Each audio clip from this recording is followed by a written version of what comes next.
항상 새로운 성경을 시작하실 때는 앞에 BRI라고 하는데요. 역사적 배경과 기록 목적과 누가 기록했는지, 원독자들에게 어떤 메시지였는지를 알고 말씀을 묵상하는 게 굉장히 도움이 됩니다. 그래서 거기 보시면 베드로전서 흩어진 나그네 돼 있죠. 이 세상에 속하지 않는 사람들. 베드로전서는 본도, 갈라디아, 갑바도기아, 아시아, 비두니에 흩어져 살던 그리스도인들을 위해 기록된 편지입니다. 이 지역에 흩어져 있던 그리스도인들은 다골 핍박을 예감하고 있었습니다. 당시에는 로마 황제가 세상을 통치하고 그와 관련된 우상들이 유행하며 사람들에게 숭배를 강요하고 있었습니다. 그런 사이에서 황제 숭배를 거절하고 하나님을 믿는다는 것은 고난과 박해를 받을 수밖에 없는 선택이었습니다. 따라서 그리스도인들은 세상에 살고 있으면서도 거기에 속할 수 없는 이방인과 나그네입니다. 베드로전서는 이런 흩어짐과 고난 중에 있던 성도들을 향한 하나님의 생각을 보였습니다. 비록 성도들이 세상에서 고난과 박해를 받지만 하나님은 그 고난 속에 있는 자들을 빛나게 하십니다. 그리스도인은 고난 속에서도 자신을 기이한 빛에 들어가게 하신 복음을 삶으로 선포하는 사람입니다. 삶으로 복음을 선포한다는 말은 예수님이 이 땅에서 행하신 행적을 따르는 것을 의미합니다. 그 구체적인 적용은 종교적인 활동뿐만 아니라 가정에서 이루어지는 일상적인 관계와 역할로도 이어져야 합니다. 이렇게 세상 속에서 살아가지만 그게 속하지 않는 자들을 가리켜 베드로는 왕같은 제사장, 하나님의 소유된 백성임을 강조합니다. 그러나 베드로는 세상에 속하지 않는 그리스도인일수록 인간이 세운 제도와 질서에 순종해야 한다고 합니다. 그것이 주님을 위하는 것이기 때문입니다. 이는 악한 세상의 고난과 박해 속에서도 예수님처럼 하나님의 뜻과 영광을 나타내고자 함입니다. 베드로전서의 말씀은 이 세상에서 정착민으로 살지 못해 전전긍긍하는 많은 이들에게 그리스도인의 정체성을 다시금 생각해보고 회개하게 합니다. 다시 돌아오시죠. 한 두 번 정도 새로 성경을 이제 묵상하실 때 좀 읽고 시작하시면 도움이 되고, 특별한 또 그런 게 있을 때는 제가 이렇게 또 BRI를 해서 드리잖아요, 그죠? 밑줄을 몇 군데 치고 말씀을 베드로전서를 시작해 보십시다. 3절 보세요. 베드로전서 1장 3절에 보시면 그의 많으신 긍휼대로 예수 그리스도를 죽은 자 가운데서 부활하게 하심으로 말미암아, 거기요. 예수 그리스도를 죽은 자 가운데서 부활하게 하심으로 말미암아. 거기 밑줄을 그어보시면, 그래서 이 땅 가운데 고난도 있고 핍박도 있지만 예수를 부활하게 하심으로 말미암아 그 모든 사망 권세를 이기게 만들고, 육체적인 죽음뿐만 아니라 세상을 살아가면서도 우리에게 이런저런 현실에 치이는 죽음들이 있잖아요.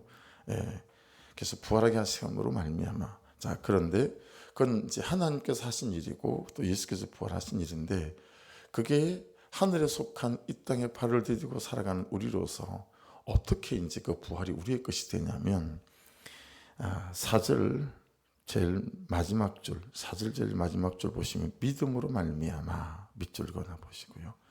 믿음으로 말미암아 부활이 내 부활이 되죠. 예수의 부활이. 7절 믿음의 확실함, 밑줄 그어 보시고요. 8절 중간에 보시면 이제도 보지 못하나 믿고 말할 수 없는, 거기에 밑줄 그어 보시고, 9절 믿음의 결국, 거기도 밑줄 그어 보십시오. 믿음의 결국. 이제 베드로전서를 처음 시작하시니까 이게 대충 어떤 말씀이구나, 이런 이제 그림들이 좀 그려져야 하니까요. 그래서 베드로전서의 가장 핵심적인 메시지 말씀 두 가지는, 하나는 우리가 전혀 새로운 생명을 받았다라는 것입니다. 우리가 원래 생명 말고 전혀 새로운 생명을 받았다.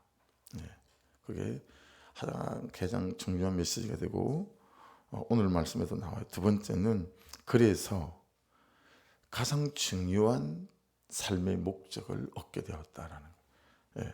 이제 새로운 생명을 받았잖아요. 그 순간 우리에게 이제 새로운 삶의 목적이 주어진 거예요. 새로운 삶의 목적이.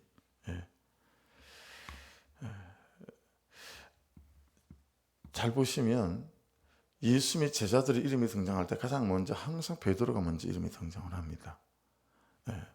그래서 초대교회 때는 가장 영향력 있는 그런 인물이기도 했고, 근데 베드로가요 겸손한 사람이에요. 그런 힘을 막 휘두르거나 그런 게 보이지 않습니다. 이제 한결같이 말씀에 잘 순종해가는 사람이었고, 그리고 수많은 믿음의 삶에서 말씀대로 살아감으로 굉장히 영적인 체험들이 많은, 말씀이 삶이 되어본 이제 그런 제자 중에 한 명이 이제 베드로다라고 할 수 있는데, 1절 2절 말씀을 보십시다. 여러분 1절 보시면 베드로가 누구에게 편지하죠?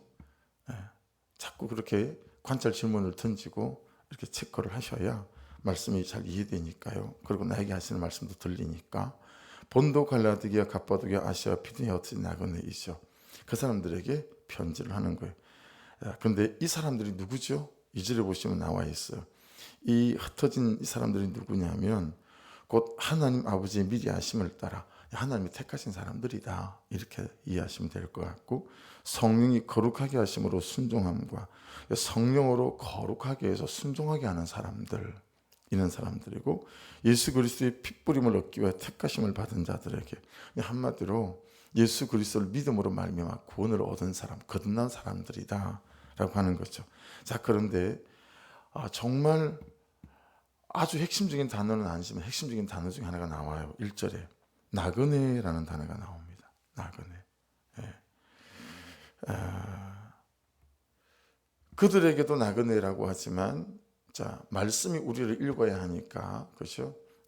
그래서 말씀이 우리에게 말씀하시는 것도 뭐죠? 너희들도 나그네라고 하는 거죠. 저와 여러분이 나그네라는 거예요. 예.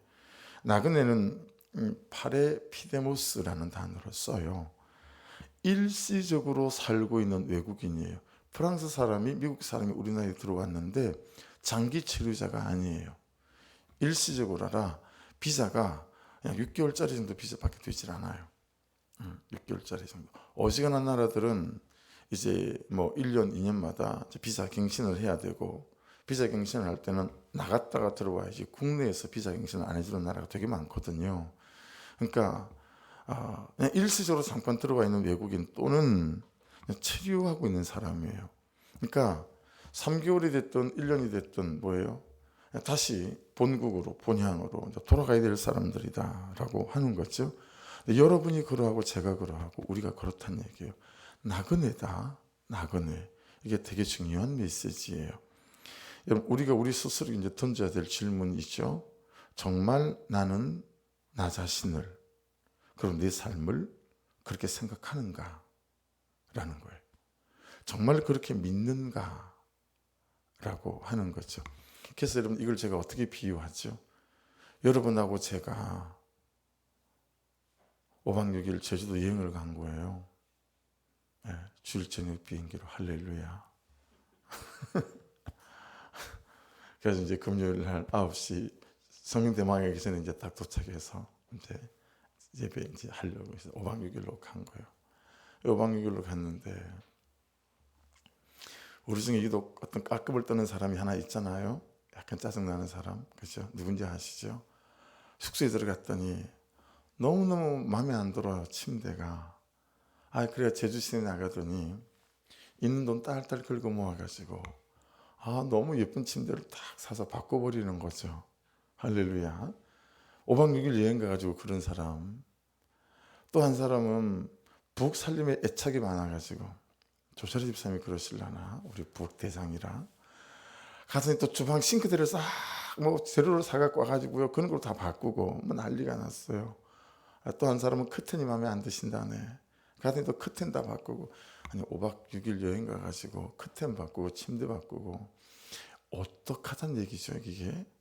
6일 있으면 돌아올 건데. 근데 그런 것처럼 우리가 이 땅에 목숨을 걸고 목적을 두고 사는 사람들이 아닌가. 이건 계속 창문을 열어서 여러분 새 공기가 들어와 내 생각이 환기되지 않으면, 환기되지 않으면 참 생각과 마음을 빼앗기기 이제 쉬운 일인 거죠. 그러니까 여러분 어떠세요? 지금 살고 있는 이 땅을, 이 시간을 이 생애를 파레피데모스, 잠시 치료하고 있을 뿐이고 내가 영원히 사는 본향은 따로 있다.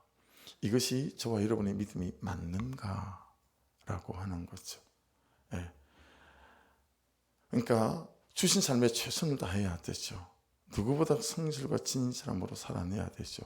그런데 이 땅만 보고 있다면 우리가 전혀 성경이 말씀하시는 삶을 살아가기가 어렵겠죠. 이 땅이 전부라고 생각하는 사람은 이 땅에서 가지고 누리는 것이 삶의 이유와 목적, 이걸 두겠죠. 하지만 여기는 잠시다. 예. 내가 진짜 영원히 사는 곳은 딴 데 있다. 천국에. 그렇죠? 이 땅의 삶의 끝이 아니고 죽고 난 다음에는 심판이 있고 지옥이 있고 천국이 있다고 믿는 사람은 생의 목적을 영원한 삶에 두겠지요. 그러니까 여러분 진짜 괜찮아요. 해보세요. 한 번씩 너무 세상의 것이 부쩍 내 앞에 다가와 있어서 그게 없어서 영 자존심이 상하고 주눅이 들 때요. 금천의료원, 파주의료원인가요 요새? 그 영안실 앞에 한번 싹 돌고 오시면 제가 한 번씩 자주 하는 겁니다. 죽음의 냄새를 쑥 맡으면요 정신이 번쩍 듭니다. 아이고 내일 하나님이 나를 부르실지도 모르는데 또 내가 왜 이러냐, 이런 생각이 들면 삶의 중심이 잡혀요. 건강해지고요. 필요 없는 욕심들이 보입니다. 그리고 내가 다시 정돈되기 시작하죠. 목적지가 어디냐에 따라서요 우리의 삶과 신앙은 극복할 수 없는 차이를 만들어냅니다. 내 목적지가 어디냐라는 거예요. 어제 김은경 선교사님 잠깐 오셨다 갔거든요. 이제 출국 8월 11일 날인데 8월 11일이 새벽 1시라 그래서 아마 이제 주일날 오셔서 파송 예배 좀 하고 너무 몇 년이 지나서 다시 나가게 됐을 터인데 정탐 여행을 이미 다녀왔죠. 사이프러스. 팀도 미국 사람들이 대부분 좀 많은 모양이에요. 근데 가는 사역이 난민촌이에요. 국적도 다르고 종교도 다르고 주로 이슬람이 많고 병원이 제대로 없어서 그 팀원들이 아프면 좀 가장 의료가 잘 돼 있고 가까운 이스라엘로 나가야 되는데 선교사는 이스라엘로 못 들어가요. 그것이 리젝 당했기 때문에 선교사로 이제 돌켜서 입국 자체를 못하게 비자 자체를 안 내주기 때문에 그러면 우리나라로 들어와서 병원을 다녀야 될지도 모르는. 그래서 갈 때 어지간한 약은 다 싸들고 가야 되고, 날씨가 선교사님의 습하면 몸에 알러지가 있어요. 그런 것도 걱정이고. 그러니까 걱정을 치자면 한두 가지가 아니고 이제는 처음에 이스라엘 나갈 때처럼 나이도 젊지도 않아요. 50이 넘었잖아요. 그렇죠? 또 여자의 몸이잖아요. 싱글로. 그러니까 엄마도 주변에서도 묻는 거죠. 너 꼭 그렇게 살아야 되겠니? 여러분 예수 믿지 않는 남편, 친구, 아내, 자녀들과 말이 안 통해서 속이 터져 죽을 것 같을 때가 있잖아요. 그렇죠? 왜 그러겠어요? 생의 목적이 다르기 때문에 그렇습니다. 그분들의 생의 목적은 여기밖에 보이지 않기 때문에 여기가 전부라고 생각하는 분하고 저 천국이 있다라고 생각하는 우리하고 어찌 말이 통하겠어요. 그러니 꼭 그렇게 살아야 되니 그분들하고 말 통하지 않는 거죠. 왜냐하면 저 천국의 목적지기에 거기에서 가장 큰 교회 이루고 싶은 것이 우리의 소망이고 거기에서 예수님이 벗고 맨발로 뛰쳐나오며 야 고생했다, 이 많이 썼다, 그런 사람 되고 싶은 것이 우리이죠. 할렐루야. 아멘. 네, 믿습니다. 그러니 어찌 말이 통하겠어요. 오순절 마가의 다락방에서 성령 충만을 받기 전까지 예수님은 십자가 지고 죽는 삶을 말씀하시는데 제자들은 끝까지 예수님이 로마 뒤엎고 나면 옆에서 한 자리 하고 싶은 이 땅에서의 영광을 말하잖아요. 말이 통하지 않는 거예요. 그래서 여러분 적용 질문 첫 번째, 큐티집 뒤로 넘겨보세요. 본문에서 적용점이 너무 잘 돼 있어가지고요. 내가 가진 소망은 썩지 않고 그 아름다움이 변하지 않는 유업입니까? 아니면 썩어 없어질 일시적인 욕심입니까? 여러분, 여기 온전히 아멘으로 잘 화답이 되지 않으시더라도 여러분, 이 땅이 끝이 아니라 저 천국이 우리의 목적지라는 것에 대하여 다시 잘 자신을 좀 설득시키시고 다독거리셔서 저와 여러분이 일찍 믿음의 철이 들 수 있기를 주의 이름으로 축복합니다. 그래서 이 땅에 목적 두지 않고 내 생의 목적이 하나님 앞에서이다라는 것에 대하여 눈이 열리고 귀가 열리고 입이 열리고 마음이 열리셔서 이 땅에서보다 하나님 앞에 섰을 때 더 받을 것이 많고 누릴 것이 많은 그런 저와 여러분 될 수 있기를 주의 이름으로 축복합니다. 제일 좋은 건 여러분 천국에 들어갔는데 수십 수백의 사람들이 막 달려와서 여러분을 바라보고 내가 당신 때문에 이 천국에 들어오게 됐다고, 너무 당신을 기다렸다고, 할렐루야, 얼마나 감격이 있겠습니까? 그렇죠? 그래서 이 땅에 대한 소망만큼이나 저 땅에 대한 소망이 여러분에게 균형이 있었으면 참 좋겠다. 그렇게 그 정도라도 됐으면 좋겠다. 그렇게 생각을 합니다. 그래서 3절을 보십시오. 우리 주 예수 그리스도의 아버지 하나님을 찬송할 수밖에 없는 이유가 뭐예요? 아까 밑줄 쳤잖아요. 그의 많으신 긍휼대로 예수 그리스도를 죽은 자 가운데서 부활하게 하심으로 말미암아 우리를 거듭나게 하시고, 할렐루야, 산 소망이 있게 하셨기 때문이라는 거예요. 우리를 거듭나게 하시고 산 소망 있게 하셨다. 내가 예수 믿은 것 같지만 하나님의 선택 아니면 우리가 어찌 예수를 믿을 수 있겠느냐 이 말이에요. 그리고 우리가 살아있는 소망, 저 천국에 대한 그런 산 소망이 가진 자가 되게 만들었다라고 하는 거죠. 그래 보신 기억이 있으세요? 저는 아버지 외에는 가족들하고 살질 않으니까 황성진이라고 하는 중학교 2학년 1학기 그 시골에서 떠나온 뒤로는 그 친구를 한 번도 본 적이 없어요. 제가 듣기로는 한번 결혼에 실패하고 이제 베트남 국적을 가진 여성이랑 결혼해서 산다. 그래서 소문만 제가 들었거든요. 근데 그 친구는 집에 형이 쪼록 셋이 있는데 구슬치기 하면 저한테 구슬을 꼴잖아요. 그럼 그냥 울어요. 딱지치기를 하다가 딱지를 꼴잖아요. 그럼 그냥 울어요. 그럼 형들이 와가지고 이런 걸 다 빼앗아가는 거예요. 그러니까 뭔 일만 있으면 너 우리 형 부른다 그러면 제가 꼼짝을 못했어요. 너 우리 형 온다 그러면 꼼짝을 못하는 거죠. 그러니까 여러분, 이 산소망이라고 하는 것이 만일에 우리에게 내가 금방 천국에서 눈 뜰 거야, 참 금방 내가 예수 그리스도를 만날 거야. 초대교회 성도들은 내일 예수께서 오실 것처럼 살아는 사람들이 많거든요. 사도 바울도 자기가 살아있는 동안에 예수께서 오실 줄 알았거든요. 그러니 여러분 겁이 없죠. 그렇죠? 이 땅에서 없는 게 아무렇지도 않은 거예요. 이해되시죠?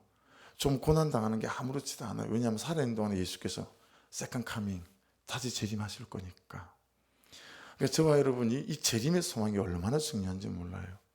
제가 성결교 신학을 잘 말씀드리지 않지만 성결 우리 가지고 있는 게 재림이 세 번째거든요. 재림이 세 번째예요. 그래서 재림의 소망, 내일 예수께서 오실 것처럼 이게 우리가 얼마나 중요한지 모른다. 우리를 거듭나게 하사 산소망 있게 하셨다. 여러분, 산소망 있게 하신 것이 무엇입니까? 죄에서의 구원, 기업과 형벌과 저주와 사망에서 구원이 되어지는 것이죠. 그래 놓고 우리에게 주신 삶의 이유, 삶의 목적이 무엇입니까? 우리가 어떻게 살아야 합니까? 무엇을 위해 살아야 합니까? 4절 같이 읽겠습니다. 시작. 썩지 않고 더럽지 않고 시하지 아니하는 유업을 있게 하시나니 곧 너희를 위하여 하늘에 간직하신 것이라. 이번 썩지 않고 더럽지 않고 시하지 아니하는 하나님의 유업을 우리에게 있게 하셨다라는 거예요.